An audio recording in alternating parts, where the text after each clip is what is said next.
প্রচণ্ড গরমে অতিষ্ঠ জনজীবন। গরম থেকে রক্ষা পেতে বৃষ্টির জন্য ইস্তিসকার নামাজ আদায় করেছেন মুসল্লিরা।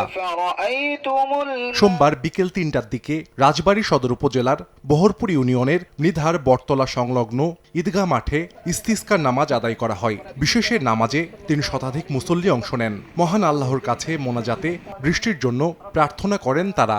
আল্লাহ কার কাছে যাব মাওলা? ইয়া আল্লাহ, এতগুলো মানুষ, ইয়া আল্লাহ আপনার বান্দা, হয়তো নাফরমানি আমরা করি, আমরা গুনাহ করি মাওলা। ইয়া আল্লাহ, তারা এই ঘোরতর রোদের মধ্যে, ইয়া আল্লাহ। এদিকে বৃষ্টির আশায় কুষ্টিয়াতেও ইস্তিসকার নামাজ আদায় করেছেন গ্রামবাসী। কুমারখালী উপজেলার বল্লভপুর গ্রামের খরিলার বিলে খোলা আকাশের নিচে নামাজে অংশ নেয় শিশু বৃদ্ধ সহ ২ শতাধিক মুসল্লি। নামাজ ও মোনাজাত পরিচালনা করেন রসুলপুর মাদ্রাসার হেফজখানার শিক্ষক মাওলানা মুফতি নাসির উদ্দিন আল ফরিদ। সাহাল আব্দুল্লাহ আলভি, সময় সংবাদ।